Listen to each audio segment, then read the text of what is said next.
either live by the gun or you die by the sword.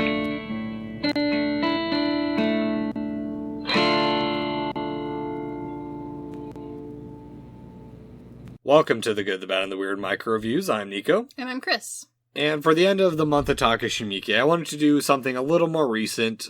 The live-action adaptation of JoJo's Bizarre Adventure, Diamond Is Unbreakable, Chapter 1. Boy, what a name. Oh, yeah, no. But it fits JoJo just well enough, too, of, like, it just being overly over. Yeah, the whole movie is too much, and honestly, I loved it. It was fantastic. I would say it feels out of character for Miike, but I don't think that's actually true. I think I have just watched a lot of Miike's more horror-based movies. Yeah, and that's the thing is, like, Miike, while he has done horror, his main stuff's been action, like Yakuza flicks. Yes. So I think that, and like, I do think that came through here really well. Oh, it did 100%. And like, I was reading there, I have a book on JoJo's Bizarre Adventure. It's an analysis where they interviewed Miike before, he gave a preface. And Araki said that he didn't want to do a JoJo's live action, but he asked for Miike specifically, and I think that was a good choice. I do too, because this movie was over the top, which is what I expect from Miike. Yes and no. Over the top in the way that there is nothing that is toned down in a way that, like, didn't need to be. There is no, like, reeling anything back because it feels too extreme or too, like, too over the top or too goofy or animated. Grounding. They don't go into the full JoJo poses. And for those who haven't seen JoJo or don't know what JoJo's Bizarre Adventure is, it's heavily based on fashion, so a lot of their poses are very Vogue-esque. There's a lot of Vogue posing. It is honestly one of the most camp modern things that is not tied to the true camp community, which is honestly very impressive. Also, while there is no full JoJo poses, and let me phrase, when I say they are Vogue-styled poses, I am talking about, like, the Vogue poses that was, like, coming out of gay bars in the 80s. Like, we are on the ground, bent over backwards with peace signs, and, like, making our way downtown walking fast, while also doing that. It's one of the most flamboyant shows out there. It sure is. And while there isn't that level of extreme in this movie, it is still over the top. The fashion is not toned down to an outlandish amount. Like, everyone is still over the top dressed. It is not as detailed as the book or a lot of people's, like, cosplay interpretations, but it is still undeniably JoJo. It's within the realm of believability. To an extent. There's a level of disbelief, even in just the world itself, that I think is where Miike really, like, as a director, shines through and makes this movie, like, as much fun as it is. Yeah. Because one of the things that is, like, really hard with anime and manga adaptations to movies is there's just, like, you can do whatever you want in those, right? And in a live action, it is so much easier to be like, wow, that's now that you point it out, it's goofy. Yeah. But this one doesn't feel like anything is unnecessarily, like, toned down to get rid of the goofy. The hairstyles are still all over the place.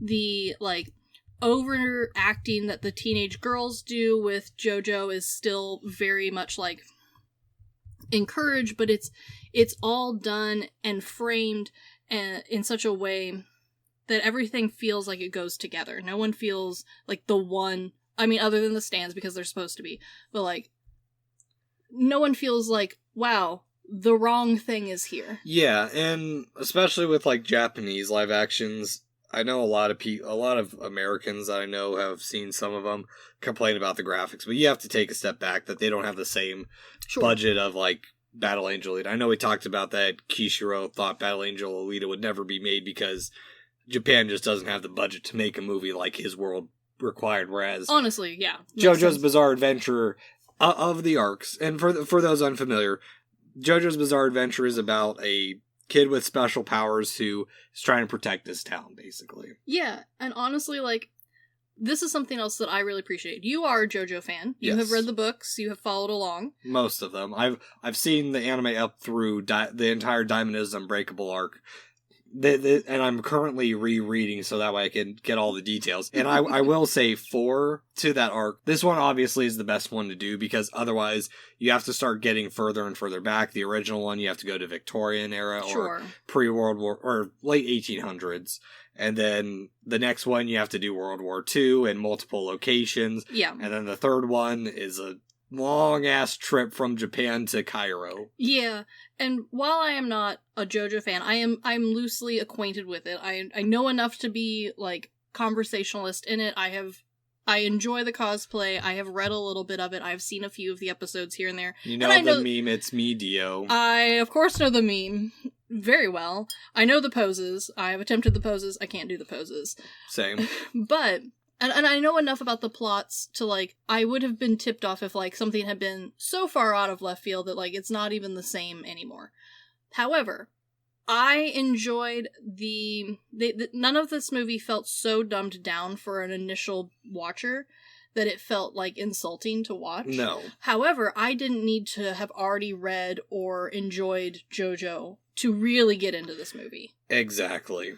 So, real quick to go over the staff and so people can maybe try and tie to them. Sure. The screenplay is by Itaru Era, and it's based on the manga series by Hirohiko Araki, directed obviously by Takashi Miike. It stars Kento Yamazaki, Ryonosuke Kamiki, and Nana Komatsu. Era for those indoctrinated into the Miike world. He worked on a few other films with Miike, including Full Metal Yakuza, Andromeda, and Visitor Q. Mm-hmm. Yamazaki was in he's in a lot of live actions and nothing really domestic, but you know Orange, Your Lie in April, Sacred Kuso, which I'm still trying to find a copy of the live action for you. Thank you. I am looking forward.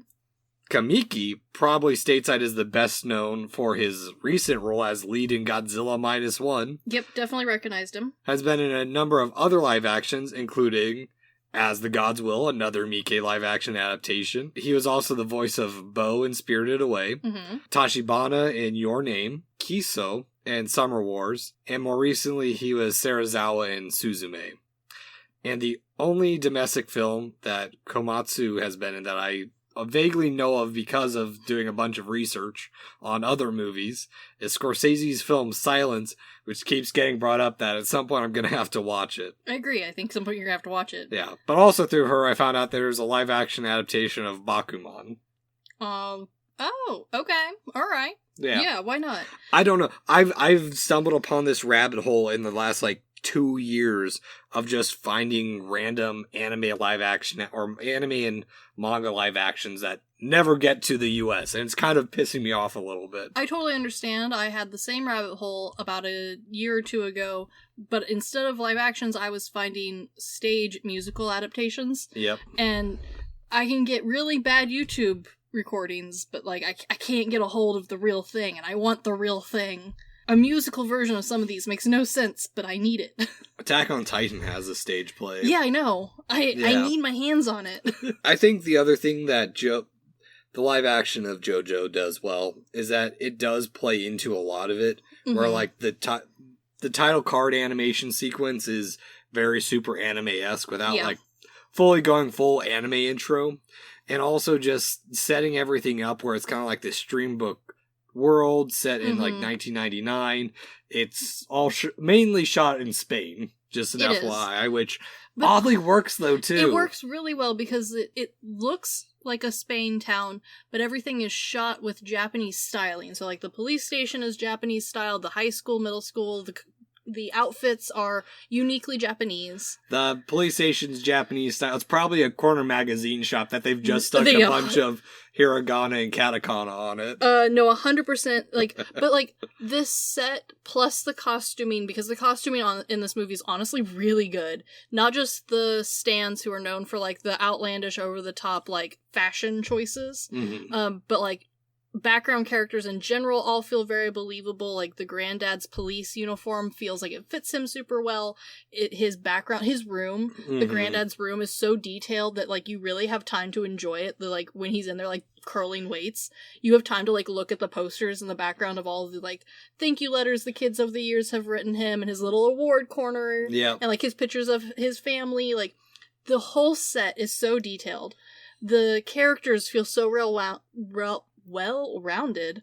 And on top of that, the dialogue, which could have been really stupid, felt fluid and natural. Yeah, no, exactly. And like you said, it doesn't go too cheesy with everything and go into the full anime reactions that a lot of live actions try and do. And I will say, like, especially with keeping it grounded, the way Miike reworks the character, because Araki did tell him that, hey, tear apart the world if you want. Mm-hmm.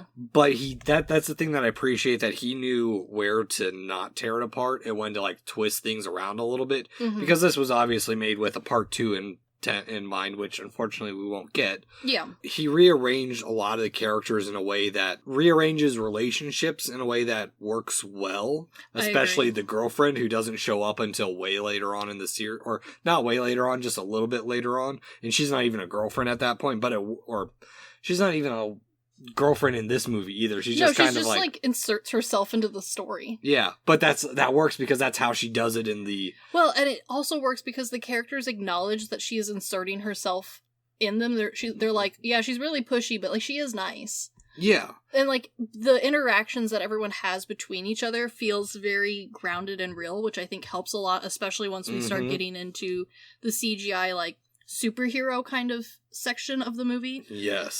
To be frank, this is going to be one of those ones where the CGI is going to age pretty poorly pretty quickly. And there's a huge reason for that. And that's because one of the stands is a water-based one. Yeah. Water, and we know that water doesn't age well, and also like anime style CGI also doesn't age well. And so we have two of those things on top of each other. We know this is going to look bad in a few years. But that's the thing is, like... I don't care. Honestly, that's the only one that I think would age that well. And for those who don't know, a stand is a spiritual / kind of physical manifestation of your persona, and you can use it to fight and shit. It's your juju. Yeah. You're fighting juju. And everyone gets a different kind of one. Yeah. It's your personalized Pokemon. That's Soul not... Pokemon. And you fight each other with them. I also appreciate that, like, they just start fighting. They don't explain why very well. Like, there's opportunities where, like, characters are trying to. They allude to there's, like, a bigger plot. There's a bigger storyline in the JoJo world. We get just enough to understand this movie, though. And we don't get told the rest of it. Well, and that's what's great about this one is it does take its time to build all that up without, like, going too far into exposition where, like, we don't have to... We have a little bit where we're told what a stand is by... the older Josuke. For those who don't know, this is a very generational series. Yes. There's always a Joe. That's the thing. Well, yeah, kind of, because there's Joseph Joestar, Jonathan Joestar, who's the grandfather of this current JoJo, and also, or no, he's the father of this current JoJo, and also the father of the JoJo that tells us what the stands are. Yeah, there's a lot of Joes.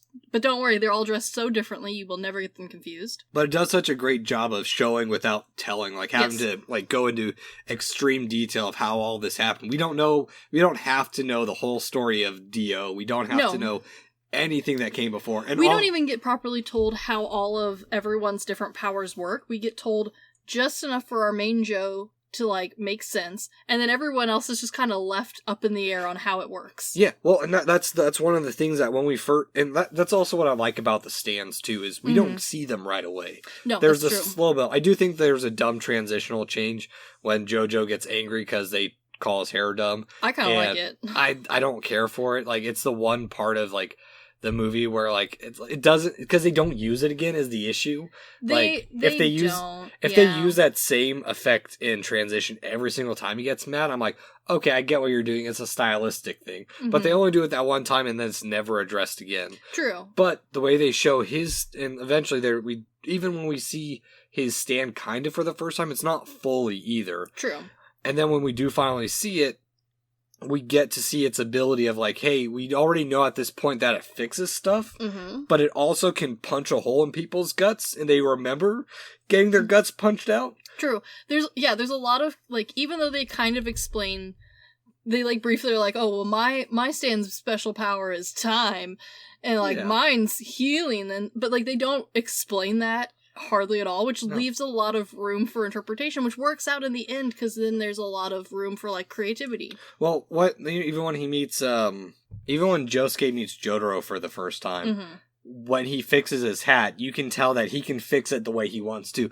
Yeah. Again, good ways of showing, not telling. Same with the water guy of like him being able to transition through shit. And like they really did I think they did such a great job bringing this movie to the big screen. Oh, I agree. And it's a blast to watch. The action to comedy to serious part ratio is incredibly well balanced. It feels like a lot more attention was put into that sort of balancing than I think a lot of other live action movies get. That I don't think they get the same detail as that, because there's a difficulty in translating something that is episodic or in book and chapter form into a movie and having the same styling of pace, having the same like running gags, feel like they're continuing. This one did a great job of like keeping a pace going. You're never bored. The comedy is placed in like in very good important parts where like there's never too much tension. It's a very easy watch. Yeah, I will say the last 40 minutes of the movie do drag a little bit. But that's only because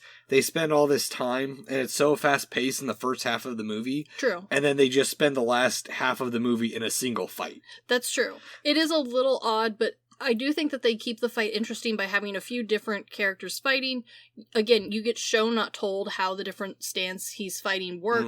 So there is that, like, exploration, and then you do get, like, oh, surprise! My buddy also has a power. Wonder what it is. And, like, they don't bother telling you. They're just like, he's useless. You don't even... That's the other thing, too, that it works so well, because in the manga, you don't find out his ability for a long time, too, because they're like, oh, this is a useless stand. That's the other thing, too, that I find... Oh, well, on top of that, that's the one thing I do find that kind of irked me a little bit in the pacing of, or not pacing, the narrative of this, is that we really don't develop Koichi's character that much, even though he is arguably, in the manga, the secondary main protagonist. He doesn't feel like one, whereas, because we heavily focus on Josuke. Sure. And I know that that's how it works in the manga, is we start off with Koichi and then it transitions to Josuke more. Sure.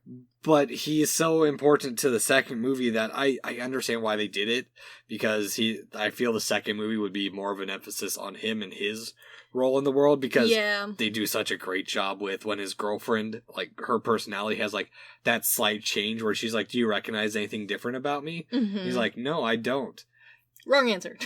That's the great thing about showing, not telling. That shows that she's transitioned into, she's a stand user now. Yeah. And she's testing if he's a stand user. Because that's another thing they don't explain in the movie, is that stand users are drawn to each other. Yeah. But again, it's such a good job of like, built, like, that's the one thing about this. I complain that, you set up all this stuff, but you don't have a sequel.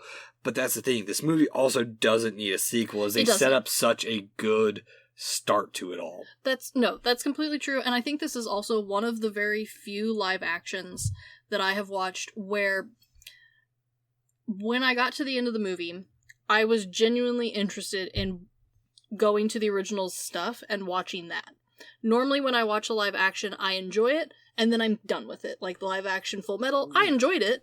I wasn't given the itch to go rewatch Full Metal. Yeah. Same thing with like Death Note. I didn't want to watch Death Note after that one, despite the fact that I know the original is much better. Yeah. This one, I did get the itch to go and learn more about all the other, like, Joestars, all the other stands, get more into the world, but I wasn't interested because I felt like I was, like, gypped out of an ending or, like, plot holes. I was just genuinely now interested in it. And I think that's, like, the best part of a live action. That's what it should be doing. And it's the hardest thing to do. Oh, yeah.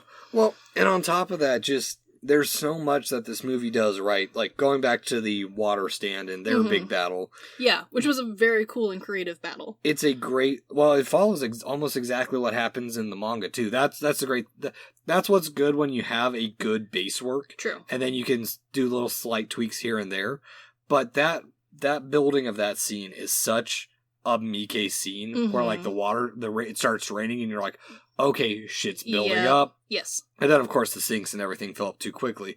But before all that happens, like, Josuke drinking the water, showing the pink glove, actually showing how that stand works. But, like, the build up to that scene is just so comedic but horror horror tension at the same time. That's just how Miike works his stuff so well. No, the whole movie functions in such a great building and releasing of tension. The action does a great job. The comedic timing is so well placed.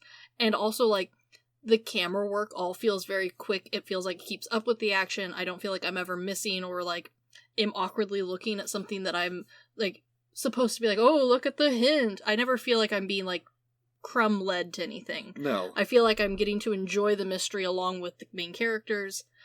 Yeah, this movie was, surprisingly, I think, one of the best live actions I've ever seen.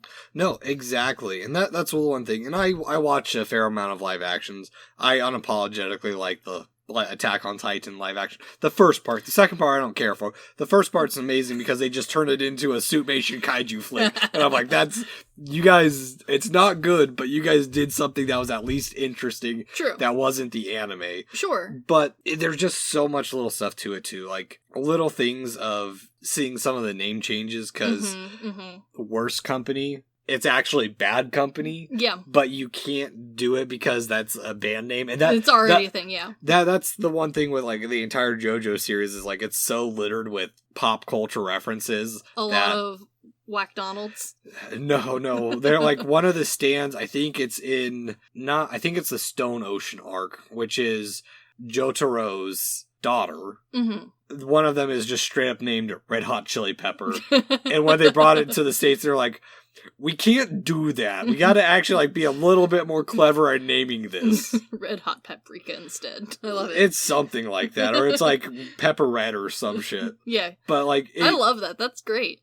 But also, like, this movie did do a good job of capturing that level of goofiness without being so over the top. Yes. Like, it does feel like a real world, but it also, like, you did get that level of humor that the Joe world is for. Yeah, no, that's what's great is, like, and it feels like you said, It feels natural too. It's not forced. It's not this comedic where, like, there's that one bit where Koichi's character just, like, kind of is slack-jawed that his bike, or that the dude gets knocked out and no one knows how he got knocked out. Yeah, but, like, it doesn't last, and it's not the continuation. No, it's just like that one little bit, and then it moves on. That's the thing, is there's a little bit of rough editing here and there, because that's that same scene where the background changes behind JoJo because he gets pissed off, and... Yeah, there's so much that this movie did right, and it's so unfortunate that there's not a sequel, because it didn't do so well in the box office. I think honestly, if they made a part 2, they could have done a good enough job that... Maybe there could have been a part 3 or a part 4, like the Rurouni Kenshin series. Like, those live actions are really good too. That's true; those are very good. I do think, though, that where those had a slight advantage in the historical realism, definitely already had, like, we already have the costuming, the set, all of that is something we are familiar with, and then you're adding just a little bit on top. Whereas this is crazy comic book level silliness. But it's brought into such a usable sort of way. That's the other thing with, like, Kenshin. Kenshin removed a lot of the over-the-top characters, like the guy who had a bag of flammable liquid in his stomach that he used to breathe fire with. That's true. They did get rid of a lot of the silly. Yeah, no, exactly. And it's not that it's silly. It's like, some of it's bad. Yeah, no, exactly. But this one does, like, the stands believable, especially, like, when he punches the water dude into the rocks. Yes. That's another good part where they're showing, not telling, where he's just shaking up the water and the guy's flailing around on the lawn. And you can hear him in the background, stop it! Yeah, it's fantastic. Again, showing that if you affect the stand, you affect the person without being like, oh yeah, if I punch your stand, you take damage too. Yeah, and the consistency in which, because, like, there's fairly loose rules because we are not told them hard out, we're shown them. So, but they are consistent in their loose rules, which I really appreciate. Like with the death of the grandfather, showing the extent of Josuke's healing ability. Yeah. Like, he can't heal someone who's already dead. If you're on the brink of death, sure. But if you're dead, too late. Yep. And that's the other thing, too. Like, I love this series. I'm going to harp on it a lot. I was thinking about it while I was watching it, of, like, how polite and nice all the other JoJos are. And then there's the second JoJo who straight up pulls an Uzi on a cafe. He is an absolute menace. See, I would enjoy that. No, exactly. I think he would have such a great arc, but that's the issue, is that all the other ones are so over the top that it would be so hard to do, and why this one is the best one to do a live action on. True. Yeah. And yeah, I don't know. I'm a little miffed that there's not a continuation. I totally understand. However, I do think that if you're only going to get one, you got the best one. Yeah. So they stopped while they were at the top. They did. Of. No, they did. Yeah, before they could go downhill. Exactly. So, Chris, rent, buy, stream, or decline that we ever watched this despite having an audio recording of us watching it. Because I'm not a JoJo fan, I'm probably not going to buy this one. If I become a JoJo fan, I will buy it, but I will definitely be renting this regularly. Like, I'll pay $4 to watch this pretty happily. Yeah. I'd say it's worth at least a stream. I mean, it's not perfect. There's some odd editing, like I've talked about, but nothing horrid or obnoxious. And even if you're not a live action or anime fan, if you enjoy, like, superhero comic sort of movies, this is going to be right up your alley. It doesn't feel overly anime, it doesn't feel overly manga-fied. Like, this is a pretty easy intro, even if you're not a JoJo fan or B, an anime and manga fan. Yeah, it's just a good, solid movie that, honestly, of Miike's live actions, as I've seen a handful, it's probably number 2, number 3. Ooh, high up there. It's very high up there, especially for, like, as diverse as an director he is. It's just... No, this was a fantastic watch. Yeah, definitely worth a stream. For sure. But, anywho, this has been The Good, the Bad, and the Weird MicroViews. Thanks for listening. Peace!